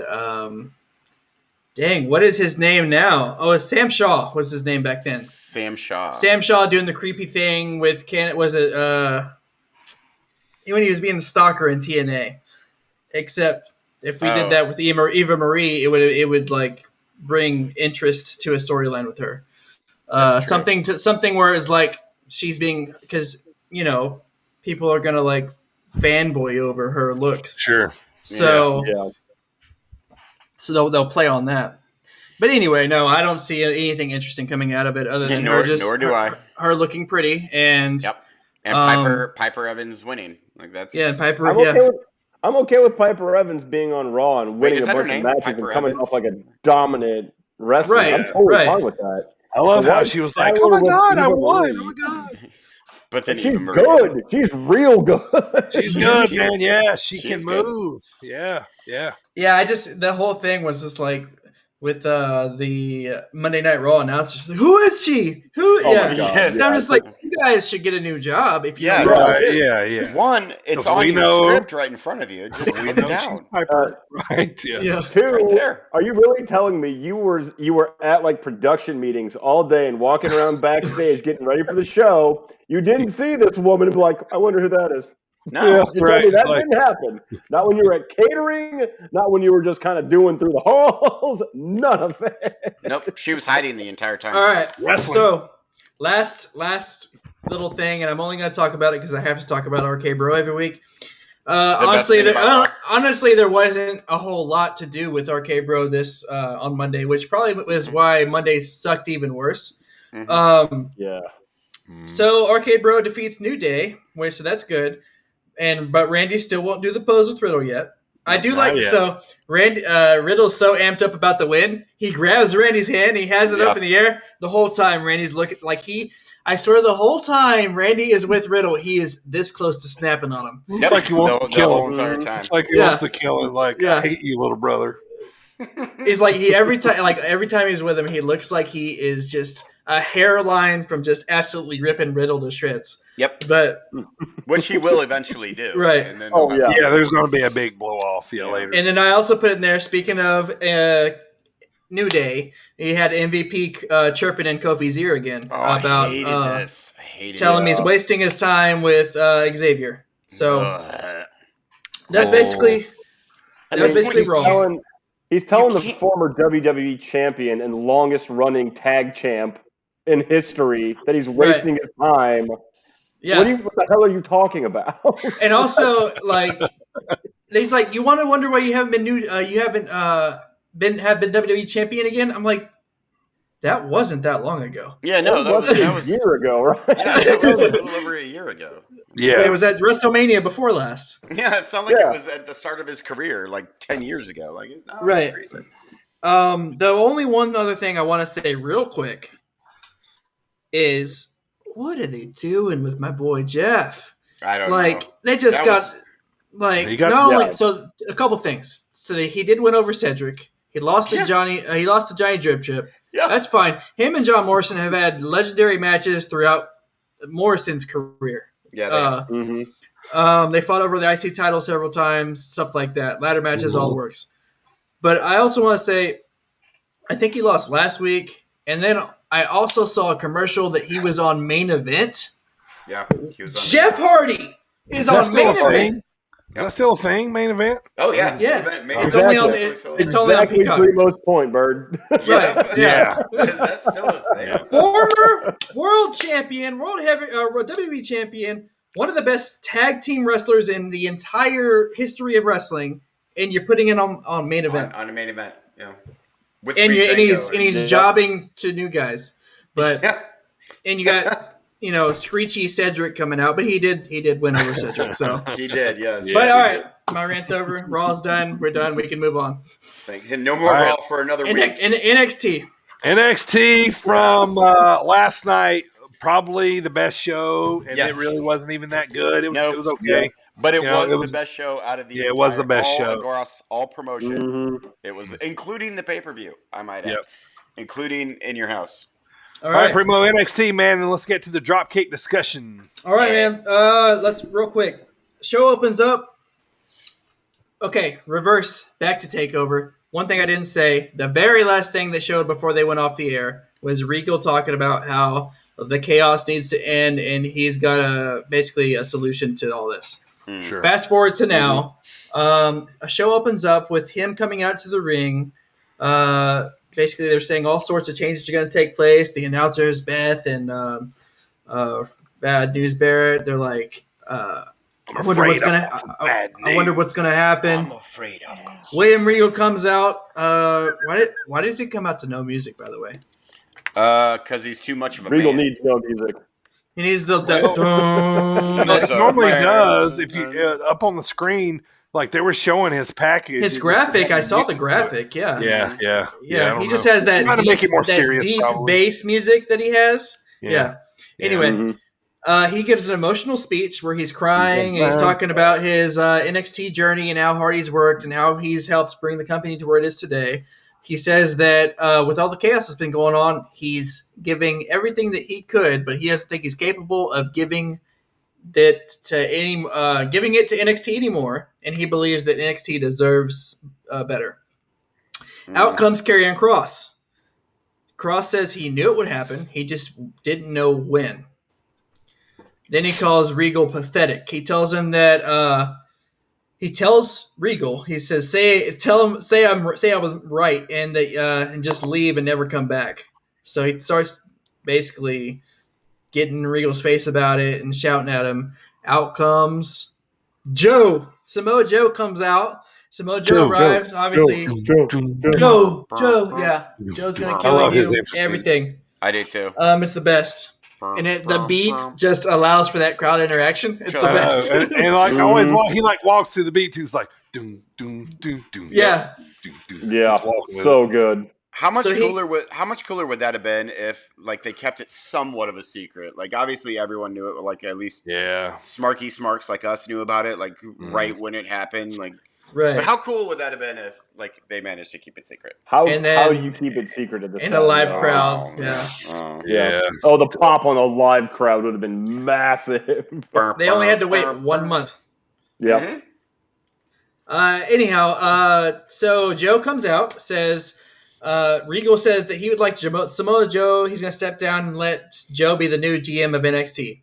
Joe says absolutely not. Yeah. Mm-hmm. Yep. I love that. Cool. I love that. Just nope. Yeah. And he says, however, he will be happy to make sure that Regal receives the respect he deserves. And then he immediately goes to work and says, that brings me to you. What are you still doing in this ring? Talking to Karrion Kross. And Karrion bounces.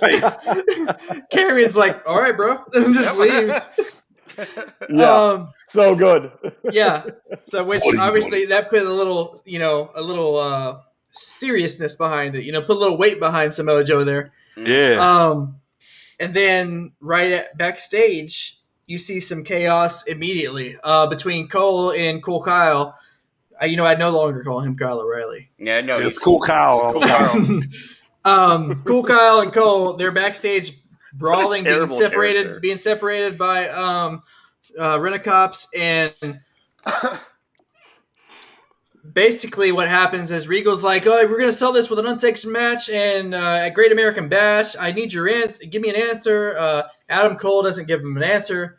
He pushes past Samoa Joe. Oh, that's one of the... So I didn't say that, but Samoa Joe is under the same rules that Stone Cold was under back in the day, where he is allowed to enforce he cannot touch superstars unless provoked. Yeah, unless they get him first. I like this. I love this angle and gimmicks so much. Right, and that was what Sheriff Stone Cold used to do back in the day. Yep. So basically, Adam Cole pushes back past Samoa Joe to get to Kyle, and just Joe puts him to sleep immediately. He takes off his jacket quickly and just puts him to sleep. It was so cool. It was so fun, yeah. He put him to sleep, and he tells the security guards, he goes, when he wakes up, tell him Mr. Regal expects his answer. Right. It's so good. It's so good. Yeah, so that was the one big thing. I'm only going to talk about one other big thing. $1 Million Man Ted DiBiase came out to the ring. He says he finally found someone worthy of being the new $1 Million champion. After video package shown of LA Knight, out comes the new $1 Million champion himself, LA Knight. Let me talk to you. He arrives in his Corvette and walks to the ring with his music already going. How cool was that? He rolls up, opens the door, and walks right out on stage. Like he parked next to the stage. Right, exactly. Yeah, he's a pimp. It's pretty crazy. And he gives this promo about how it's not all fan life. We get to meet our heroes. And he took the challenge to carry on the legacy of the $1 Million Man very seriously. And he says it would be an honor of his life to have Ted DiBiase officially crown him the $1 Million champion, because the belt was in the corner sitting in the briefcase. Mm-hmm. So Ted goes, picks it up, and he officially crowns LA Knight with the championship. And he has it over his shoulder. And then he texts him. He texts Ted DiBiase. I seen this coming a mile away. Did you guys? I mean, yeah. No, yeah, I did only because he got a little bit too mushy with the promo. Yeah, his mannerisms. Yeah, that's a good point. Yeah, LA's mannerisms kind of sold it for me. Like, he's gonna. Yeah. Well, also, like what's the legacy of Ted DiBiase? Being a great heel. Like, right. That's the true legacy. He's a great heel. One of the best heels ever. So he just knocks him down to the mat, and I thought that was going to be it, but then he starts wailing on him some more. Out comes Cameron Grimes for the save. To the moon. And so that ends that way. So now you know that Cameron Grimes is, Ted DiBiase's savior, and they're gonna, a lot because Ted DiBiase picked the wrong guy. Yeah, mm-hmm. I think we're going to see a storyline here of eventually Cameron being the man with the belt. But I think we're going to get heat on LA for a while before we get there. Yeah, I love it. I like that. Yeah, I mean they had a good match. Good angle. They had a good match too, and I like to see more matches between them. Yep. The last and final thing of NXT was that they had a tornado tag match between Ciampa Thatcher and the GYV. Old Man Ciampa and Toothless Timmy. And soon to be recognized. It was a hard hitting match. It really was, and it was cool. His tornado tag match, and the way they won was Ciampa and Thatcher had him in a double submission. They both had him in a submission at once, and he tapped. Anyways, that was NXT, and that is your weekly recap. I'm starting to feel bad for GYV, man. They've been putting so many people over for so long. Yeah, really I'm waiting on them to be champs. They're the classic tag team to me. You got a Marty and a Sean. Yeah, you do. You know what I mean? You do, and you know who's who. Mm-hmm. You know what I mean? So, yeah. All right, man. NXT, awesome. All right. Next up, we're going to talk our dropkick discussion of the day. We're going to talk our top 3 favorite Money in the Bank pay-per-views.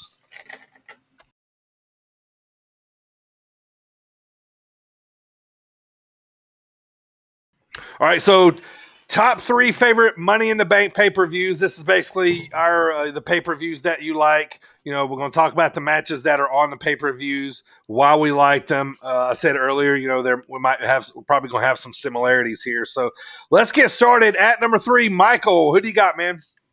Number 3, I actually have the most recent edition of Money in the Bank pay-per-view, 2020's Money in the Bank pay-per-view. Let me tell you why. The lead-ups to the actual Money in the Bank match. You had Cesaro versus Jeffrey Hardy. Fantastic match. Just amazing. Jeffrey Hardy. Jeffrey Hardy coming in with one Anthony Cesaro. I call him Willow. I mean, they're so good. It's such a great match. Check it out. It's 2 veterans just doing everything. It's amazing. Not only that, you had kind of like a medium Bayley versus Tamina match for the championship. Bayley goes over, obviously, but kind of a fun match. Then you had the actual conclusion to Braun Strowman and Bray Wyatt's story, where he takes the black sheep mask and he puts it on, then takes off, stomps it, and finishes off Bray Wyatt, right? Yep. So they finally wrapped up that story, which is one of those when are they going to get to this? Right. Okay, now the Money in the Bank match, the reason I love this match, it is completely different from every other Money in the Bank match. It starts at WWE headquarters, the actual physical building, and it's a dash. At the same time, the men's and women's match are happening at the same time. Yeah. They start at different places, but they have to run through the entire building to the roof to get to the ladders. Yeah. That was pretty cool. Not only is the match... It's the change of venue, just mwah. Yeah. Daniel Bryan and AJ Styles chemistry the whole time, fantastic. Yep. Rey Mysterio, AJ Styles, and Aleister Black, fantastic. Yep. That was when Rey Mysterio went over the ledge. Like a nice cherry on top. Yeah, they threw Rey over. Yeah. Otis won the men's. Then you also Asuka won the women's, right? Yep. Yeah, Asuka took the women's, and the thing that was fun about the women's match was that, you had Nia Jax essentially was like trying to do like the Michael Myers walk at people the whole time. It's like, I don't like you. Go away. Just slowly walking in the background. God. Like it was. But Asuka starts it off by doing a dive off the platform where the elevators are at, takes everyone out, it scrambles to the elevators and just rides up. It's great. Rides up, yeah. And this ended up being the night after is when Becky gave Asuka the belt. Yeah. Yep. And she was like, "Baby." Yep. I love that. Yep. Yeah. God, it wasn't long ago. Number 3, 2020. Okay. Modern wrestling usually not great, but that pay-per-view is fantastic. I mean, they made something out of nothing. Yeah, because that was COVID era, and they did something there. Yeah, they had to come up with something, and they did a good job with what they. It was creative. Brother Love makes an appearance in it, which is great. Right? Yeah. Boogeyman.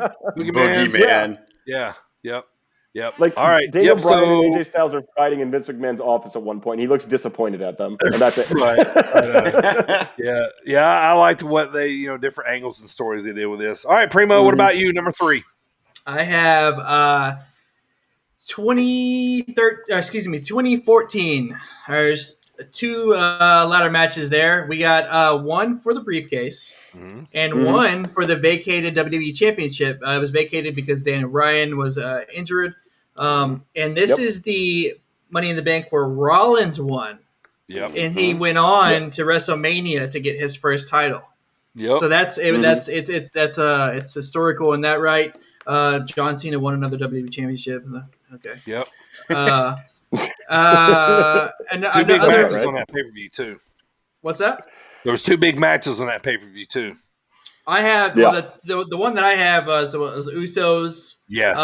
Versus the Wyatts. Yep. And then another one was Rusev and Big E. Yep, those are the 2 I was talking about. Yep. This was kind of Big E's coming out, kind of, this dude's legit. Yeah, like he's actually a thing. Yeah.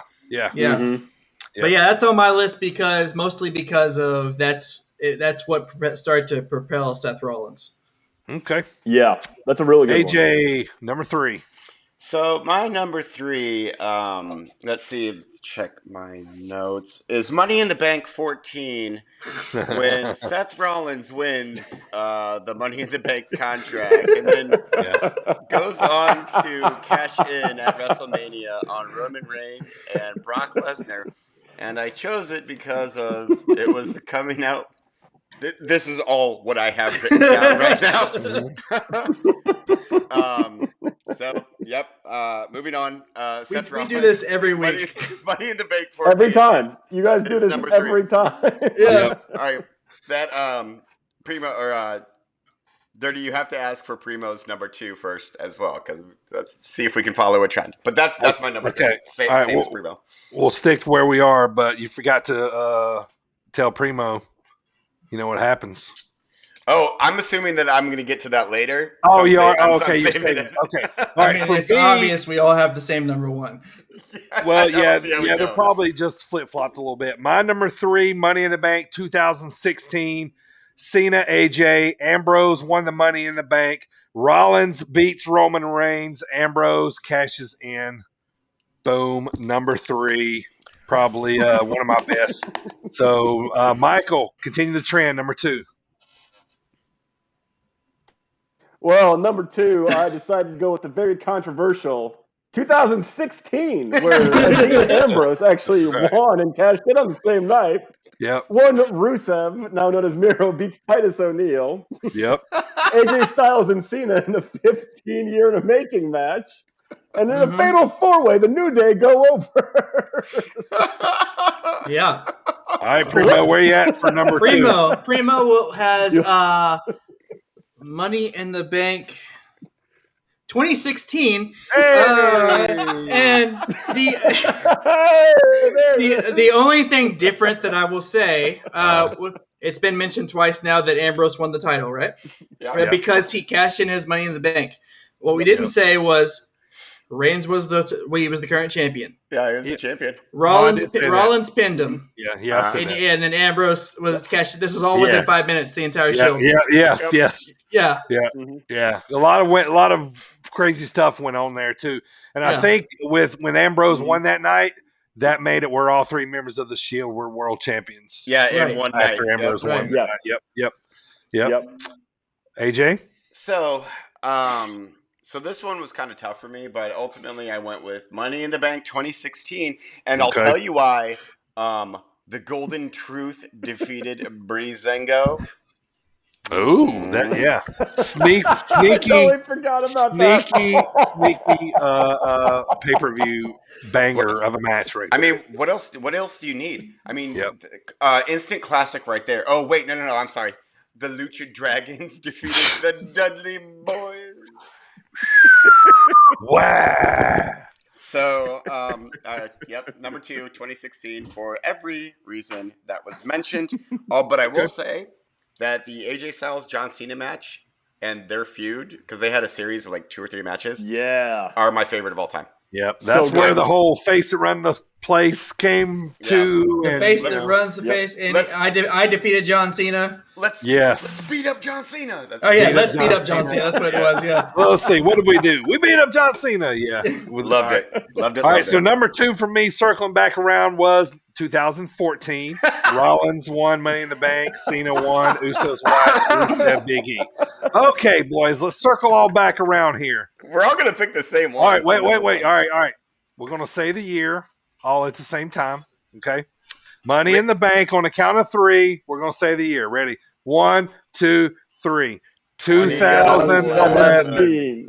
Yes. I said different. No, actually, it's a joke. 2017 is like the worst one. I actually have 2011. Daniel Bryan wins, and then Punk and Cena for the championship is one of the best matches I've ever seen. Yes, that whole storyline is amazing. Bird, can I say something real quick here? If we're talking Money in the Bank, I got to talk about one specific thing that happened in this series. Does everyone remember a magical year of 2017 when the women's division was finally going to be elevated to a Money in the Bank match? Carmella and it was won by Ellsworth. a man. Right. Yes. Yeah. James Ellsworth climbed the ladder. Swerve. Yep. And big swerve. And then, of all the people in the match, such as, Natalia, Charlotte Flair, someone named Becky Lynch, whoever that is, Natalia, and then they decided we're going to have a man win it, and then it's going to go to the most useless one in the match. Right. Someone named Carmella. Yeah. Then he ended up getting cut not too long after that. That was pretty fast. And then they did a redo because the fans were so pissed off about this. And what did they do again? Carmella wins it again. Through shenanigans. Yes. But not James Ellsworth. Yeah, it was James. But they attempted James Ellsworth shenanigans again. Yeah. I can't even remember why he was fighting AJ Styles. Because that was when Dean Ambrose and AJ Styles. Oh yeah. He's like trying to like build him up, like Eye of the Tiger. Yeah. Yep. And then Dean Ambrose kept hitting dirty deeds and throwing. Remember the Survivor Series when they brought James Ellsworth and Chris Jericho looks at him and goes, "What the hell is that?" Yeah. What the hell is that? Yeah. So Daniel Bryan beat Del Rio. Christian RKO was on that one as well. CM Punk Cena. It was the contract expiring at midnight. At midnight. Chicago, baby. Oh my God. This is also when.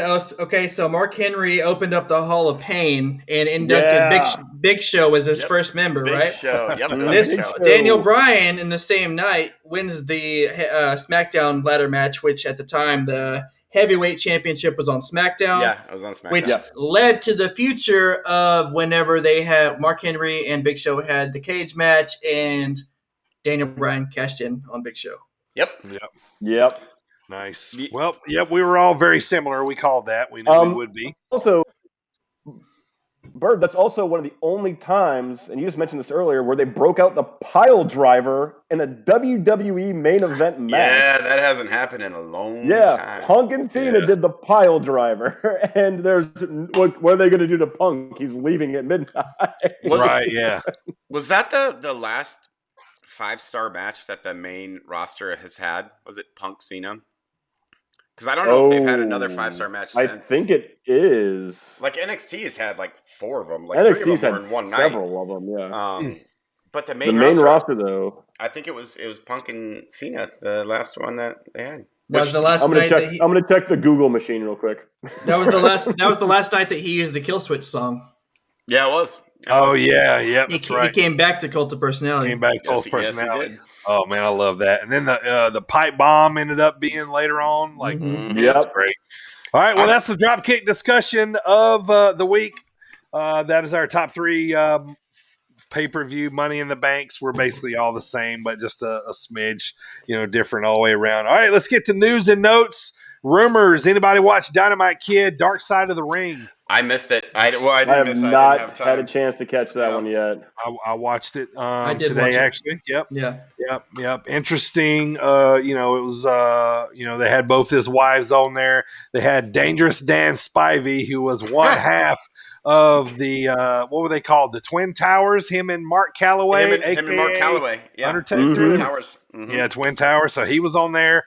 Jacques Rougeau, because there's a famous old story of Dynamite Kid punching Jacques Rougeau, knocking him out. Dark story. That was his fault. Yeah. It was. Didn't he steal his clothes? Like there was a rib going on. Yeah. Kurt Hennig steal the Bulldogs, the British Bulldogs, when they were tag team, stole their clothes and blamed the Rougeau brothers. Yeah. So Dynamite Kid knocked his teeth out. Yeah, that was crazy how they talked about how they said that basically he faked the mafia thing. And so that Dynamite Kid was like, all right, well, we'll leave him alone. They moved houses because of that. Yeah. Mm-hmm. Yeah. Another crazy thing too was they were saying they did so much steroids back in the day they used to throw the needles at the wall like a dartboard. Yeah. Rougeau was talking about Dynamite walking out with it hanging out of his butt, going, we're gonna have a great match tonight, like golly, man. All right, rumors. We've seen Samoa Joe show up already. We heard anything about Alistair or Braun? Anybody? I haven't yet, but I mean, you think that there's a chance Alistair will come back? Yeah, that's the rumor I've heard, is that they're looking to rehire him because they realize that, oh crap. You had him on TV the week prior. Yeah. You're starting a feud with Big E. The only thing I've heard about Braun Strowman is he's charging absurdly high fees to appear on indie promotions. He shaved his beard. Really? He did shave his beard. He looks kind of like a big thumb. Oh, he trimmed it. Yeah, he got rid of the fluff. It's tighter. It's sleek. What do you guys think he ends up? Do you think he goes back to a big promotion, or he just kind of takes a little bit of money on the indies and just bails out? You should just go back to strongman. I called him a big thumb. I don't know, man. I think he's got a big name, but hasn't got big talent. No. Yeah, I could see him just retiring out early, taking all of the money, and just going and living in the country or something, and starting a new used RV. Right. Yeah. He's hanging out with Authors of Pain. Yeah. Right. And Bray Wyatt. It's called the Winnepango Express. Just the 3 of them, yelling at people walking by to buy the property. Oh my god! Braun's flipping over.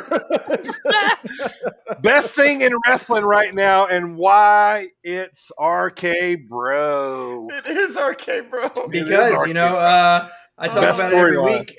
They are hilarious. We talk about every time. It's like Riddle's the little annoying dog, and Randy's the big dog. The big aggressive dog that's just and everything's so funny because Randy is, he has a great sense of humor. to be able to do all this stuff, you know, to down to making it Riddle zip it and give him the key. Hey, give him the key. Yeah, right.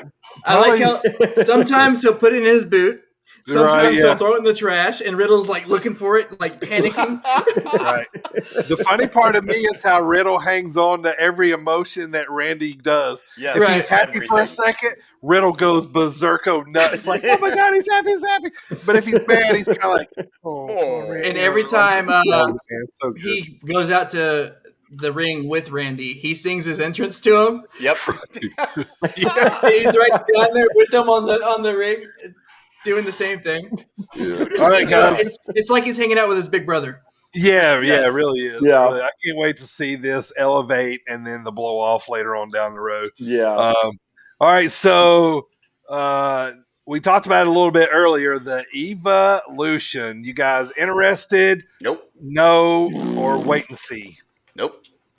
Do not care. I think it's going to be absolute garbage for 2 months, and then she'll get released again. You think that she is just coming in to be a valet for Piper?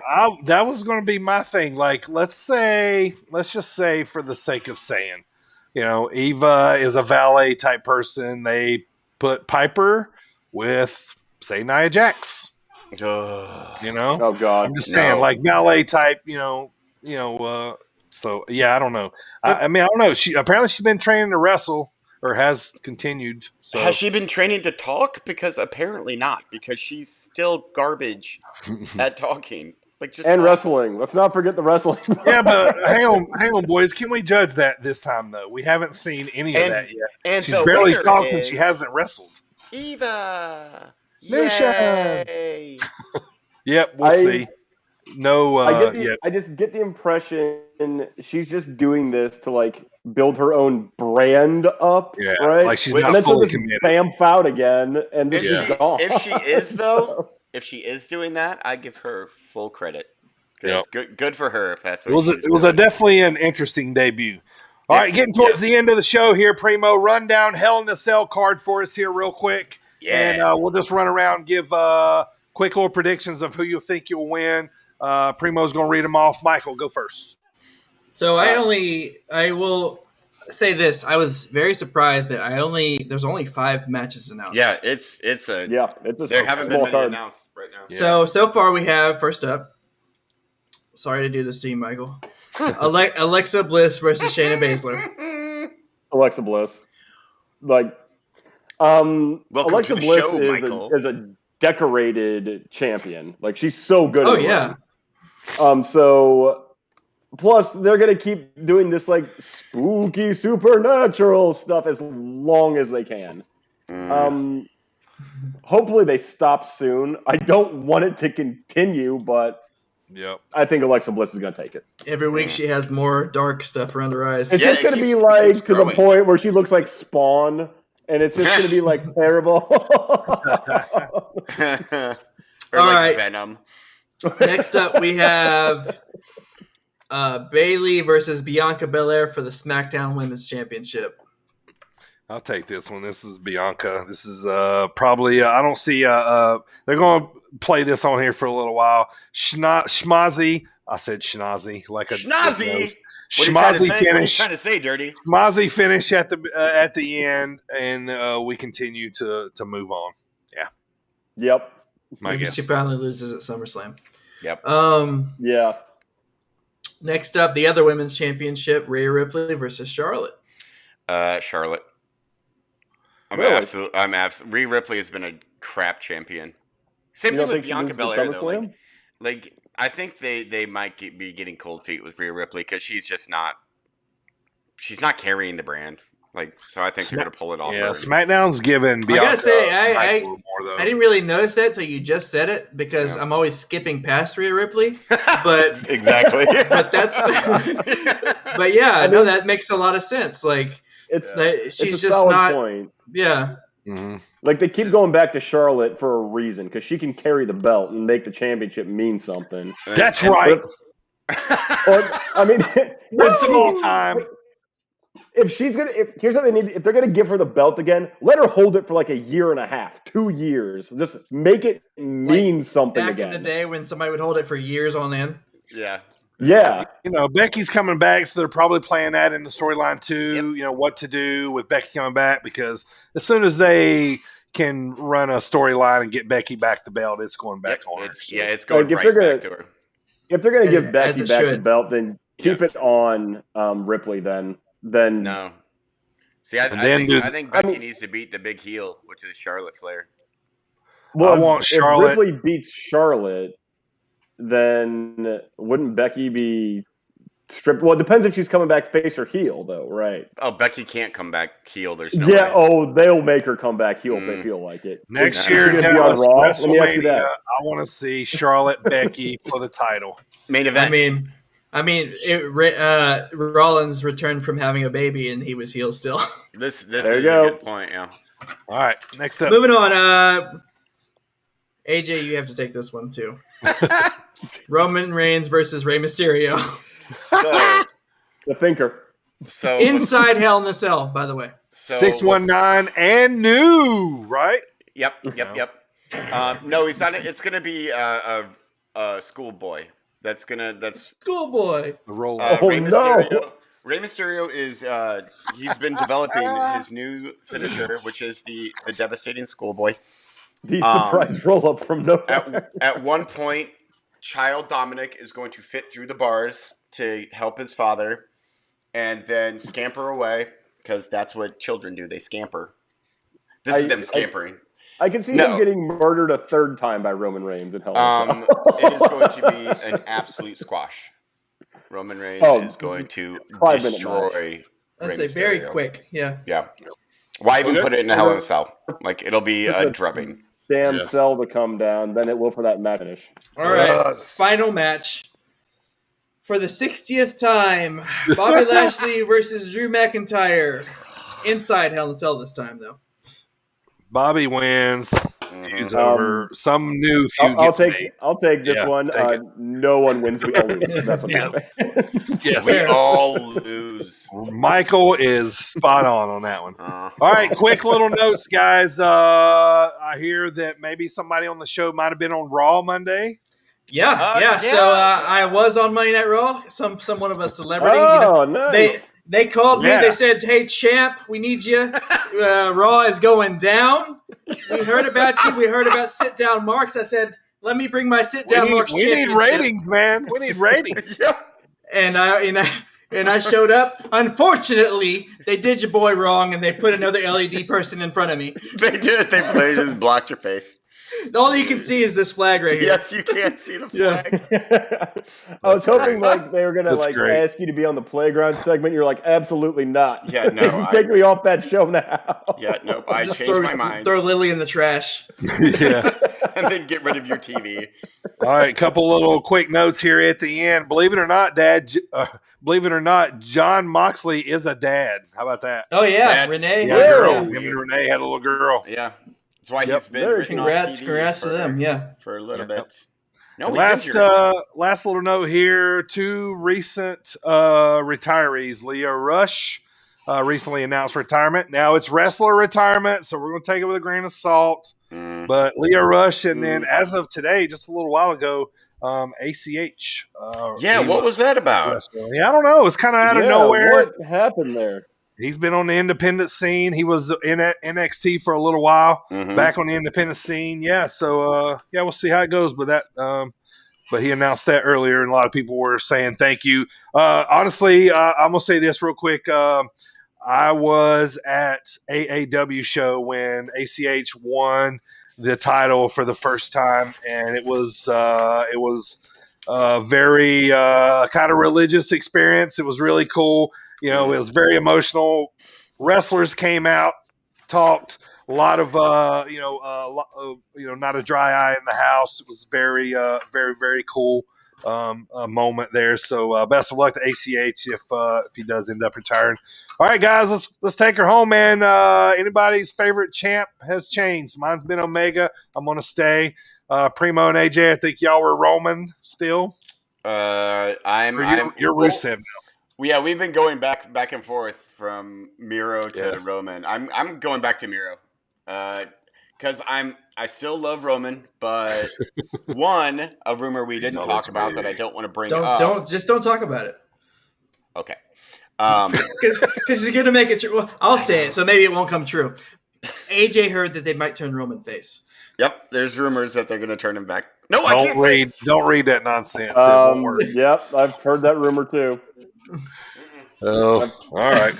We will. I told AJ if this comes true, he is grounded from reading rumors. Yes, I can't read rumors. This will be 2 hard ones here. I have to sit in the corner and not read rumors.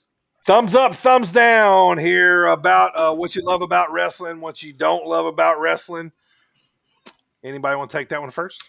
I know I have a thumbs down.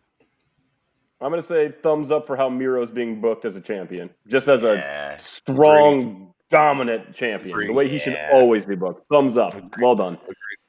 Thumbs down, Raw. Thumbs down, Shinsuke Nakamura. Yeah, thumbs down is Raw for me. Primo, what you got, anything? Second week in a row, NXT is still bringing it to the table. That's my thumbs up. Yep. I enjoy. That's the one. Okay, disregard. Okay, I look forward to NXT the entire show. I look forward to seeing the Usos and Roman Reigns on SmackDown. That's the only segment I care about. Also, I will say that NXT because I've been AEW is my favorite since for 2 months now. But NXT has hopped it. That's another thing too. Like I like the Tuesday and Wednesday night shows, the middle of the week shows. AEW and NXT are just they're killing it. Well, meanwhile, the 2 premiere shows on Monday and Friday are just. Yeah, I'm gonna say this is my thumbs up. We briefly went over it a little bit ago. And I'm going to say this, man. The Dark Order is becoming the lovable people, the lovable faction of AEW, man. Like it's a slow kind of, and we can say this, we got a little more.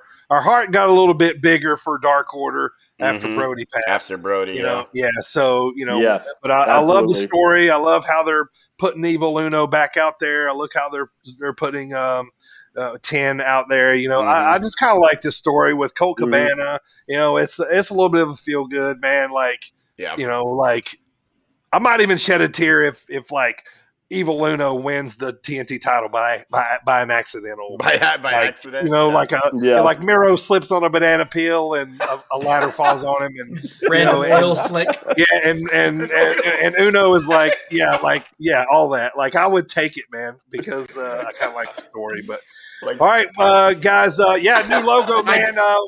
Go ahead. Sorry, I was going to say I have one more thumbs up, and that's just real quick. We're 1 week closer to fans. Yes, we are. 2 weeks. 3 weeks away.